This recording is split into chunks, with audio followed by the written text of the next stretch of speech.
नमस्कार। आज सकल मराठा समाजाच्या वतीने बार्शी बंदचं आवाहन करण्यात आलं होतं, त्याला 100% प्रतिसाद मिळताना दिसत आहे। तर तुम्ही काय सांगाल त्याविषयी?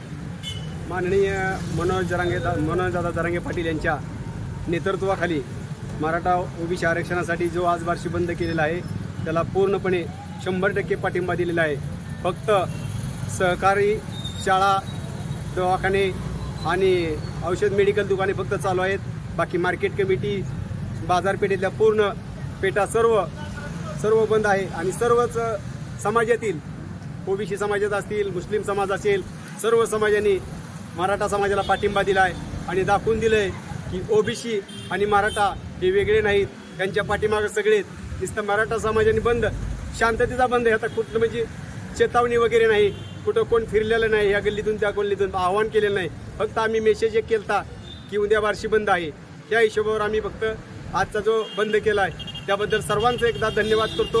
आणि कसं आहे, काही याच्यामध्ये लोकांना सूचना सुद्धा दिली नाही, तर आम्ही फक्त सहज केलेलं आहे की बा आपल्याला जरांगे पाटलाला आपल्याला पाठिंबा द्यायचा आहे, त्या हिशोबाने आपण सर्वांनी बंद करायचं आहे। त्याबद्दल सर्व बार्शीकरांनी एका फोनच्या ह्याच्यावर ऐकलेलं आहे, त्याबद्दल सर्व बार्शीकरांचं, पत्रकारांचं आणि सर्व वरिष्ठ पोलीसकरांचं सर्वांचं मी हार्दिक अभिनंदन करतो। सर्वांनी एकमेकाला सहकार्य केल्याबद्दल धन्यवाद। नमस्कार। आज बार्शीमध्ये सकल मराठा समाजाच्या वतीने संपूर्ण बार्शी बंद ठेवून, व्यापार बंद ठेवून बंद पाळण्यात येत आहे, त्याविषयी काय सांगाल? आज जी बार्शी बंद ठेवलेला आहे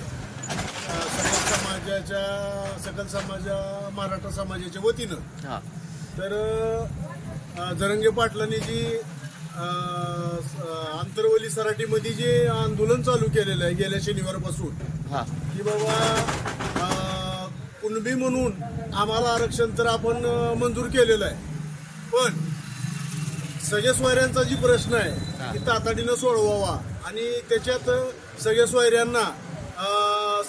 सोयऱ्यांचा समाविष्ट करून घ्यावा, सामावून सगळ्या सोयऱ्यांना घ्यावं, असं जी आमच्या जरांगे पाटलांनी सांगितलेलं आहे। तर आमचं एकच मत आहे, मी एक दलित नेता आहे आणि बार्शी तालुक्याचे आमदार राजूभाऊ राऊत यांचा मी समर्थक आहे आणि नगरसेवक म्हणून कार्यरत आहे।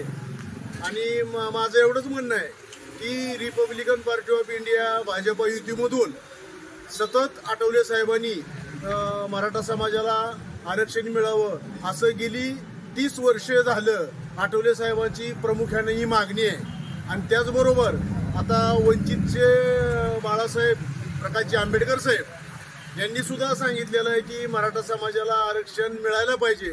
तर हे दलित नेते सुद्धा आज मराठा समाजाच्या आरक्षणाच्या प्रश्नाच्या पाठीशी खंबीरपणे उभा आहेत आणि म्हणूनच मराठा समाजाला आमच्या आरक्षण मिळालं पाहिजे हीच आमची भावना आहे सर्वांची, दलित समाजाच्या वतीनं आणि बहुजन समाजाच्या वतीनं। आणि मराठा समाजाची सुद्धा हीच भावना आहे की मराठा समाजाला ओबीसीचं आरक्षण मिळालं पाहिजे आणि ते लवकरात लवकर मिळावं अशी आमची सर्व बार्शी तालुक्याच्या नागरिकांची आणि बार्शी शहरांच्या नागरिकांची आपल्याला कळकळीची विनंती आहे। आणि आमची आशा आहे की मराठा समाजाला येईल त्या उद्याच्या होणाऱ्या महाराष्ट्राच्या विधानसभेच्या अधिवेशन तातडीनं बोलवलेलं आहे 20 किंवा 21 फेब्रुवारी, तर त्याच्यामध्ये मराठा समाजाला नवीन कायद्याच्या रूपाने जे आरक्षण द्यायचं ठरलेलं आहे ते लवकरात लवकर कायदा करून मराठा समाजाच्या गरीब मुलांना आरक्षण मिळालं पाहिजे हीच आमची